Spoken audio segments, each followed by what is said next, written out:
Hello, everyone, and welcome. Now it is time to paint Sir Kay. Since last week, I've made his sword out of milliput. Now it's finally time to paint him. Um, as I'm editing this after the paint job is complete, I can rightly say that this was an amateur job at best. But again, I am learning and I'm more than happy with the results that are for just a board game miniature, not a wargaming miniature, and it's good enough for a game or two, so I'm just going to leave it at that.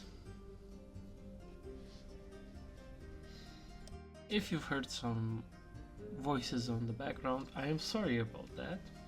I've just recently bought a new microphone and this is my first time using it, and as I am editing this and I don't want to take another shot at recording it all over again, apparently it is quite powerful, the microphone, and it actually picked up the kids' voices from the other room.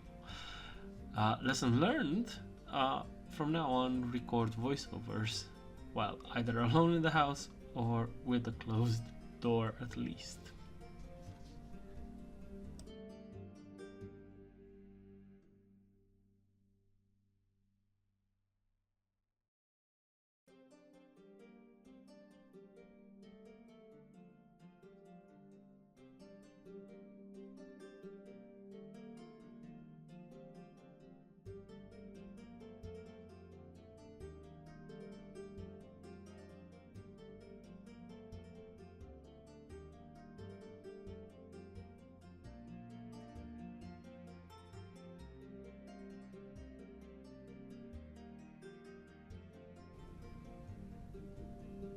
So the first thing I did was base coat the metallic parts with lead belcher.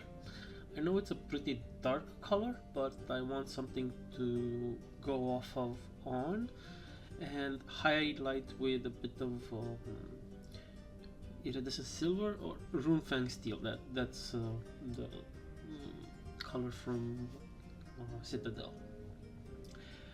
I don't think I will be doing this on this miniature, but I want to get in the habit, so to speak. Also, I rather like that it's a bit duller than the bright metallic of the Runefang steel, and shading it afterwards with null oil makes it look a bit worn, as in it actually saw combat. It's not pristine. That is the thought. Those are the thoughts behind the paints I choose. Now, I know that the masters that I see on YouTube and that I follow in the master classes teach on how to paint non-metallic metals and so on and so forth. But I figure as long as I have these metallic paints, I don't see any reason why I should not use them. They are absolutely amazing, and if used properly, or at least I feel that I can easily highlight and see the difference using a lighter color. But for now, I want to get these guys done as quickly as possible in order for me to actually move on to another project. I know I'm getting a little tired of saying and speaking about future projects, but yes, I am truly sort of sick and tired of these Shadows over Camelot miniatures. Not sick and tired in a bad way, but rather I want to move on, and I want to move on to another project. I was recently, a few months ago, weeks, let's go with a month ago, I was contacted by a colleague at work who actually asked me to paint some of his miniatures. So I finally have my first commission. It's going to be free. I'm not going to ask him for anything. It's a fun little project, but I really want to do it and challenge myself to get it done within, say, a week. Now he has an entire board game that he set of miniatures that he wants me to paint. So I look forward to doing that and to challenge myself to actually complete it within a week so that I can give him the finished project. I will try and film as much of it as possible, but no promises.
Moving on to his cape, I used ultramarine blue. This is for the base color. I love this color. I love the way it covers it. This is a base color. It has been thinned down considerably, and it is still good enough to cover in a single coat. Absolutely amazing.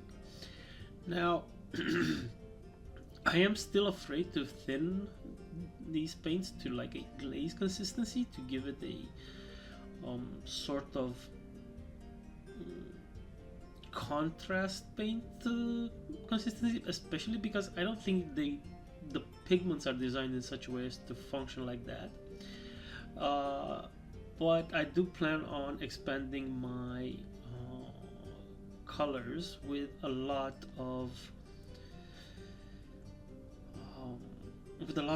contrast paints.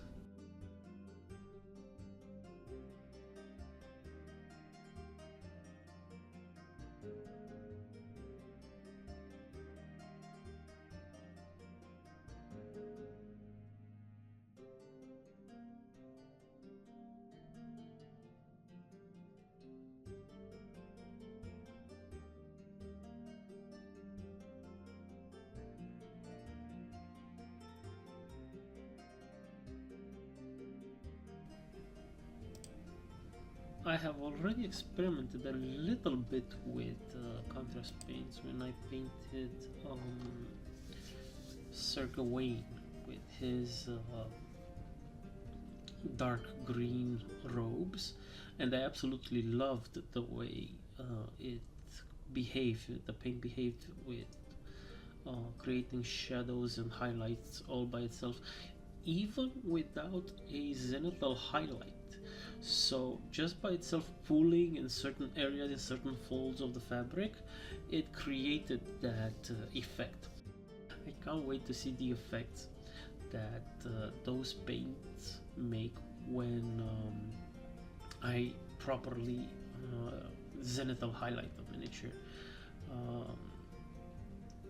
when I prime it, because these are still some of the very first miniatures that I ever primed, like a long time ago, and I primed them white, full white. No, you saw when the miniature was starting. So this does not allow for natural shading and so on. I do plan on from now on to paint my miniatures black, paint prime my miniatures completely black, and then um, zenithal them in gray and white, only on the top edges, just to take full advantage of my future contrast paints. I already have two of those. I know it's not much, especially when you see other channels with like a wall of paints and so on and so forth. But hey, I'm still only starting, and while it might not seem like that because I already have like 50 videos out, this is not a full-time thing for me. This is literally just a hobby, and I'm learning this because again, I started almost with no knowledge of any of these things. What I did was look at other videos, try to emulate as much as possible to what they did, and improve my methods. Okay, going back, I do a little touch-ups with lead belcher to make sure that my mistakes spilled over when I did the cloak are covered, and then I mixed a bit of Bahara blue or Temple Guard blue, I don't remember which one. Hold on, let me check. I think it's Temple Guard, definitely. Temple Guard blue, I mixed into a little bit of that ultramarine blue and did the highlight on the cape. While it's not 1-to-1 mixture, it's more along the lines of a little bit of Temple Guard blue mixed it over that ultramarine blue, and here you can see almost slip there. Here you can see me highlighting some of the parts that are more visible on the cape with a little bit of white blending on my end, hoping that the transition between the blues will be as smooth as possible.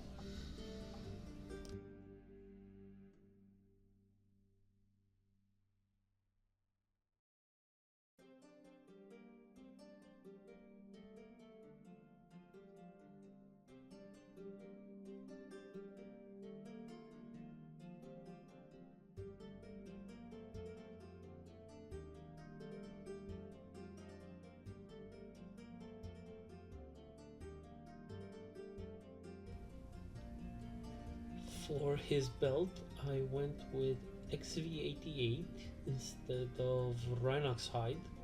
I wanted him to have a lighter color on his belt for some reason. Don't know why. I thought that the cape and the armor were already pretty dark, and I wanted to lighten them a bit, as this is a much beige tinted towards brown than Rhinoxide, which is a deep dark brown, and I wanted it to stand out a bit to maybe focus sort of the view on something light in the miniature.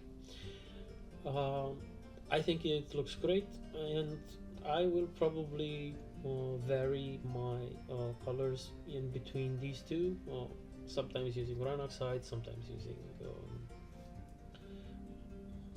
XV88. I've seen how other masterclass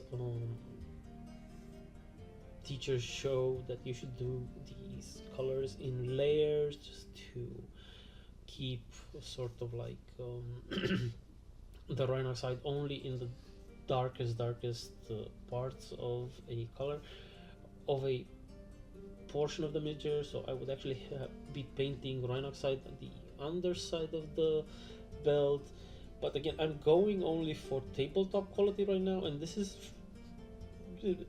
these sets of miniatures are still only part of me getting comfortable with painting. Moving on to his shield, I went and used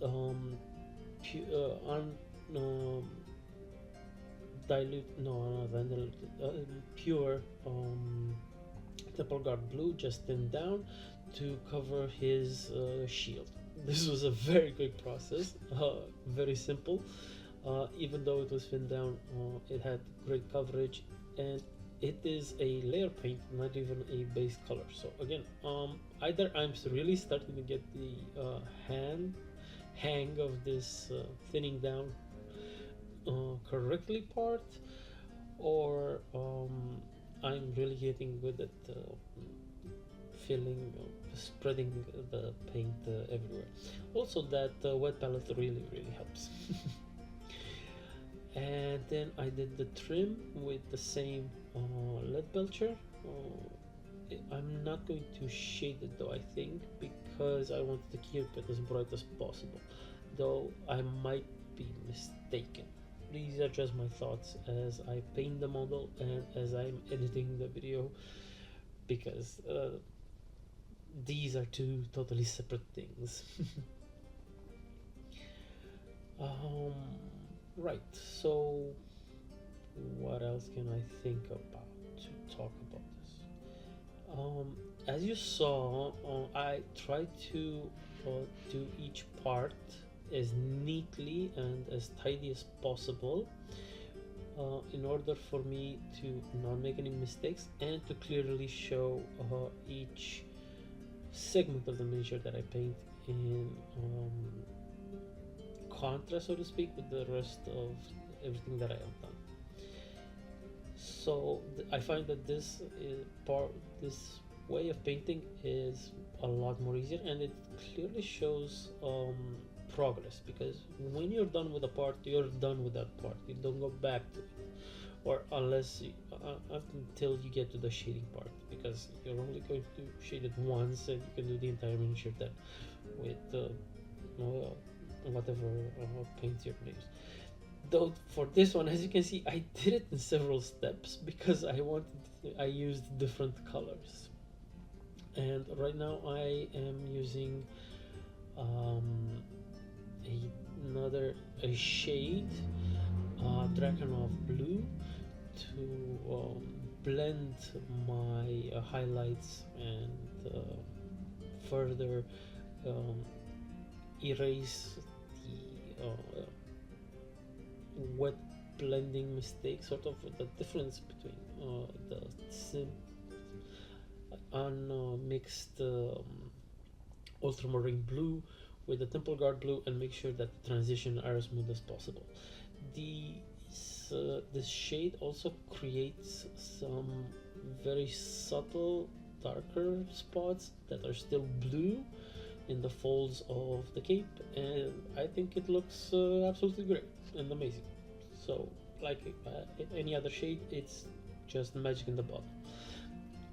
And I've also learned that to use them truly effective, you need to wipe them off as much as possible. Make sure that they don't pool in spots anywhere near certain folds or other specific spots on the miniature. Now, when you're going for a dark brownish wash on a sort of whitish piece of fabric, it actually helps to have those tiny blotches, because they can appear to be as stains or dirt on those cloths. But I didn't want to do this now on the Sergei's cloak. I want it to be rather clean. I'm thinking now that maybe if I added a bit of Agrax Earthshade at certain points on the cloak, it may have looked like it was also a bit dirty and actually saw combat. Duly noted to keep that in mind for a future video. As you saw previously during the painting process, I had to break the sword, and now I am painting it using again XG88 for the hilt and a bit of Rune Lord brass for the hilt. You can clearly see it here that it's not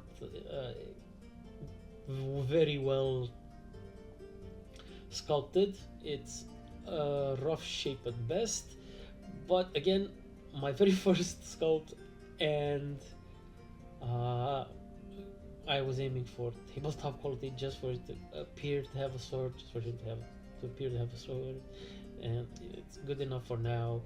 I will see about improving my craft as I go along.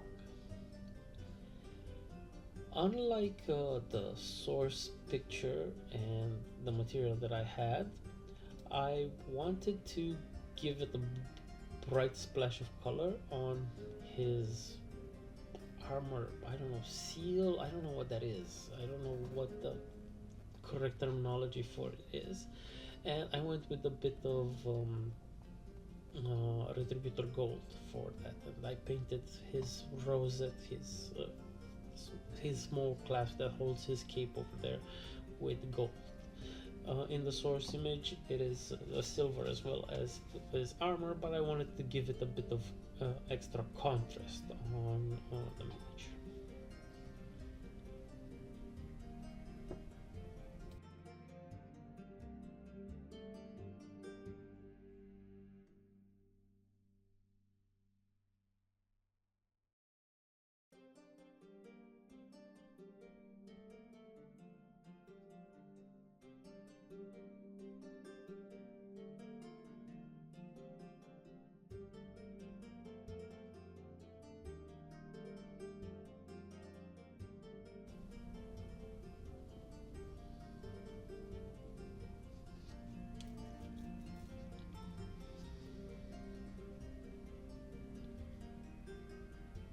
Once the sword was painted, I also shaded it with Null Oil, along with I now noticed that maybe I had to cut during the editing the part where I shaded his entire armor.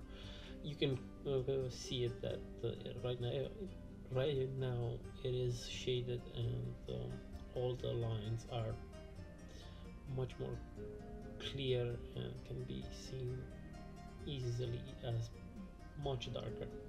Also, apparently, the process in which I painted the base is also lost, or at least a few layers. I just went around with all sorts of paints. Most of the blues that I have, again, he is supposed to be sitting on a blue pedestal, blue rock. So I wanted to keep that, but still give it a few shiny natural tones, as well as a Agrax Earthshade wash to dirty it up a little bit. That will follow soon, but first I added on the sword to increase the shade effects of the not look so, pristine and everything. Agrax Earthshade also works on gold. I would have liked to have a reddish shade, but I do not. Buying all these paints one at a time is rather annoying, to be honest. And even though I wanted to get a big set, every time I try and find one from Games Workshop or anything like that, either they are pretty expensive to buy all at once, or they're not on stock. So there's that. His horn I painted with the horn on his shield I painted with Rune Lord Brass, and then washed with Agrax Earthshade. I tried to do a little bit of line shading there with Null Oil, I think, or Agrax Earthshade, and touched all the little rivets and axed on his shield with Lead Belcher as well. I'm sorry, not everything that I paint, not every brush stroke and not every process that I used to paint this miniature was filmed correctly, and so I had to cut it on the editing side of the video. For his face, first I apply a layer of Bugman's Glow, and I'm going to try and do something incredibly difficult for me with this miniature, since he has a almost perfect face, so to speak. Almost perfect in the sense that it's a uncovered head with um, clearly defined features and relative clean lines. I will actually try to paint a proper way with multiple layers of blue, red, and yellow, and then a layer of Kislev flesh, followed by some shading and a bit of pale one flesh highlights. This will be coming in a moment, but first I have to take care of his hair, and since he's blonde, I gave Ibitol a base of Everland Sunset, which then I think I added a few highlights with a mixture of Everland Sunset and Flash Gets Yellow. So that's it for this round of editing. I still haven't gotten a chance to paint his face. It's been a few weeks and I've been incredibly busy a few weeks. Yes, it's been a few weeks since I last posted, and I want this to be the next video that comes out, and I'm putting a sort of rush on this. So right now my focus is getting this video edited and commented up until this point, and then finishing his face and getting this video out. You already know the plan. Wish me luck on achieving it, and wish me luck on it being good. Okay, taking a short break now while I will paint his face, and be right back.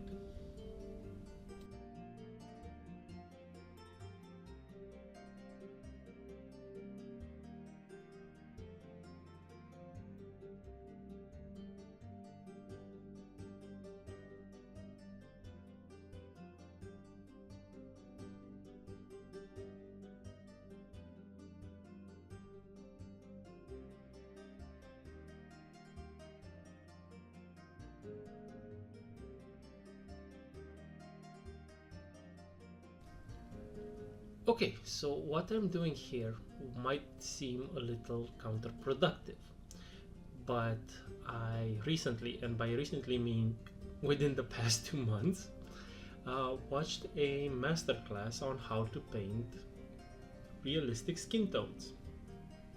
And part of that process is a little thing in the arts that separate the face into 3 zones. The lower part, which is below the nose and is in shadow and should be painted with a bluish color, a bluish tint. So that is why I thinned down some ultramarine blue to a very light. As you can see, it almost flows off the miniature completely. And I painted that all over his chin, his mouth, and the upper lip, and a red middle over his eyes, nose, and cheeks, where most of our blood vessels are. And this should have a bright red undertone and a red filter, so to speak. While I thinned this one down, it I think I didn't feel it thinned it down as much, and I think the seams, and again the upper part, the forehead, the topmost part of our eyebrows, which catch all the light and reflect it, should be painted a bright yellow. Now ideally you would also have mix areas, and for really advanced painters, there are even gradients in between these, and even different areas around the nose and so on and so forth. But I'm not that advanced, so I just did the best I could. As you can see, I'm trying to wet blend a little bit between the forehead and the eyes, but I'm not sure I fully succeed. The point is, this should just give you an idea of how it should look. The final skin tone, which was Kislev flesh, I thinned down again to a glaze consistency, very very thin down. Glaze is a paint that should overlap everything while still allowing the colors from underneath to shine through, sort of like a filter. And I know he looks absolutely horrifying at the moment, but trust me, trust in the process. I was a little skeptical at first, but I wanted to try it. And again, this is my first attempt. And now you can see it as I paint it. The thinner it goes, it's much more visible over the blue and the red. And I also apply two very very thin coats of this, and it helped. I'm getting the hang of it. However, I'm guessing that due to the fact that I am not really still perfectly able to fin it to the exact needed consistency, the second layer may have been a little bit too thick, surprise, even though it didn't seem at the time, and it will stop all the colors from fully seeing through. The blue still comes through, and it appears like it has a slight stubble, which is one of the side effects of this method that actually is very useful. But it doesn't seem like the red or the yellow fully shines through those layers. Either that, or I shouldn't have done the second layer. Well, lesson learned. Maybe I'll keep that in mind for next miniatures I paint using this method. Now, also, this is not a fine detailed miniature. The more layers I try, despite them being incredibly thin and fully dried between each application, the miniature still does not seem right. And my wife described it as he has a few certain disabilities. But again, not making fun of it.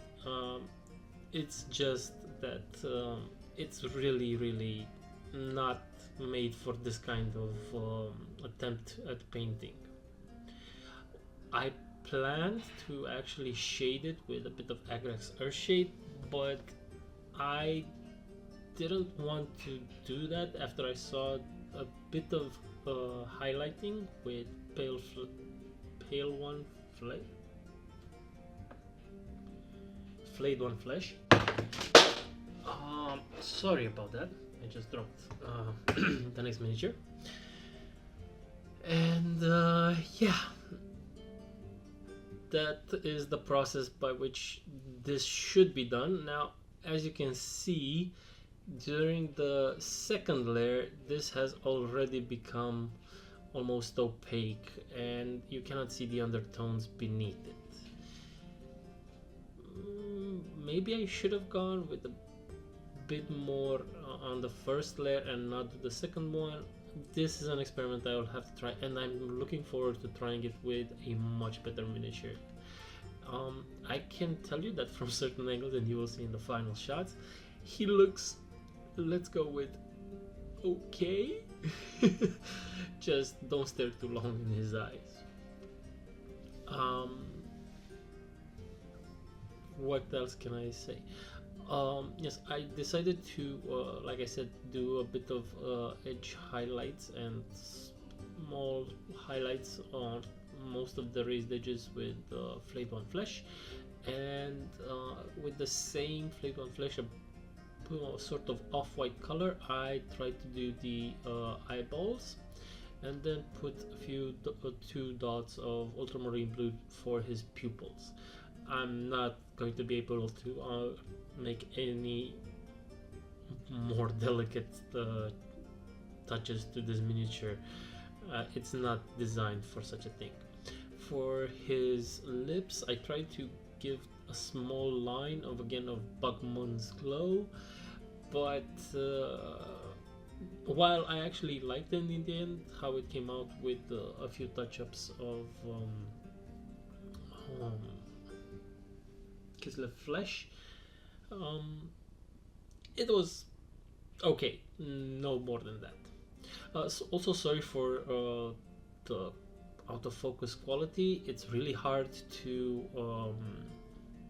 film this at an extreme zoom level and extreme detail level with just my phone, but I'm surprised that I even got this long of a footage that I could use. Alright, we're getting to the end now, and before the final shots, I just want to say thank you if you have been watching this entire video, and thank you for reaching this far. Hope you found it entertaining, hope you found it useful, all the information that I've added in this video. It's been a while since I had this much to discuss about the model. Looking forward to the next one, which will be my attempt to paint Merlin. And I plan to do a little homage, little, not big, to Gandalf the Grey. Yes, I plan to paint his robes at least a grayish color. I've been pondering how to do him, and this seems to be the best way for me. Alright, thank you again all for watching, and now that the shield, the teaser for the next video is out, I will let you enjoy these few final touch-ups I do on the model. Enjoy the final shots, and please, if you enjoyed the video, share it with a friend, subscribe, click the like button, apparently that should help, and help me get to 100 subscribers. I plan on upgrading my studio when I reach 100 subscribers. So I will share all my plans with you guys. Check it out and look forward to that if I reach, not if, when I reach 100 subscribers. How long that might take is all up to you. Help me reach 100 subscribers. Alright, enough shilling. Have a great day, and I'll see you in the next video.